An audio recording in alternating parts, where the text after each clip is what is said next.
But there is one thing to note with Jungsang Kim and Chris Monroe. You can see right here that it states the company's co-founder and current CTO, Jungsang Kim, would be leaving the firm to return to academia following a similar path to that of Chris Monroe, IONQ's other co-founder, who returned to academic and research pursuits last year. The company continues to have an agreement with the Research Institute to exclusively capture, royalty-free, all intellectual property generated that pertains to trapped ion quantum computing. And so it's certainly worth unpacking why Jungsang Kim and Chris Monroe made this decision, and certainly from their perspective, you know, they both come from academic and research backgrounds.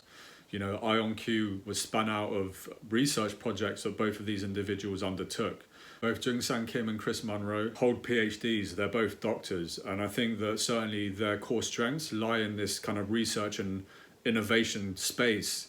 They're not very well suited to this commercial environment where they may have to be involved in other things that they probably judge to be unnecessary or not necessarily their strengths, you know, having to attend status meetings on a Monday morning, for example, being involved in other conversations around HR or developing culture where they just want to stick to what they see as their core strengths, you know, in this area where they're hugely passionate, which you can see through all of the research that they've done. And because they're researchers at heart, they just didn't really want to be involved in a lot of the business operations or a lot of the potential politics that are involved in, you know, running a commercially driven company, where they could be back in the laboratory doing the work that they really love, where they thrive as well. But it's worth noting that Jungsang Kim and Chris Monroe, you know, they've stepped back from IONQ, but nonetheless they are still the two largest majority shareholders as individuals in that company. IONQ has this agreement to exclusively capture royalty-free IP from their research.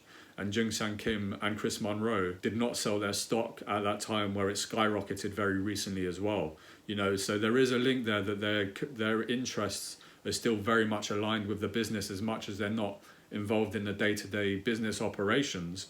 You know, they very much still believe in the work that they're doing, and that can be seen through the fact that they've decided to hold on to this stock at a time when the share price did skyrocket. You know, if they were purely motivated by money, they would have sold off the stock and exited, much like in the mold of Yuping Huang at QCI, at Quantum Computing Incorporated. It's very much the same kind of mold of an individual, or two individuals in this case, who are very driven by the innovation. They're very driven and passionate in the industry. They want to see and make changes in the industry because they recognize the power of this technology.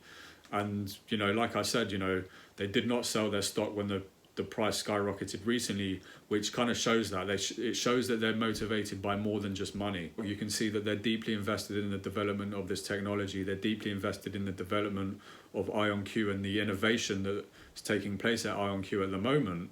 And they're kind of long-term invested in this company. You can see here Nicola Damassi holds a 1.18 stake as well. He is the newly appointed CEO, which you can see right here. And he's been the CEO for a few months now, I think, based on his LinkedIn, which you can see right here, but was previously on the board and acted as a chair for over 3 years as well. And again, something else which is kind of reassuring was that Nicola Damassi, you know, he did not sell any stock during this recent share price spike as well, which again is something that I look for, you know, because again, as an investor, the kinds of behaviors that I'm looking for from inside owners is that they're holding on to the stock because they're invested in the company over the long term.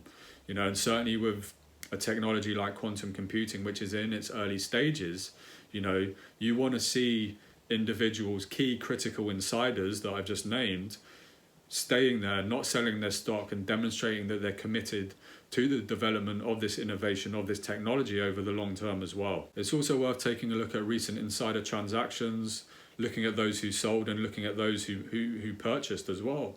And right here you can see that there was a recent purchase of $2 million worth of shares by William Scannell, who was recently appointed to the board of directors. And he has nearly 4 decades of sales experience at Dell Technologies, which will play a crucial role in helping IONQ navigate its next phase of growth and innovation. In the next video, we're going to look at IONQ's investors presentation. I'm going to take it apart a little bit. We're going to look into the different technologies that they have and look at some of the real world applications and some of the brands that they're working with as well, the likes of AstraZeneca and Hyundai, for example.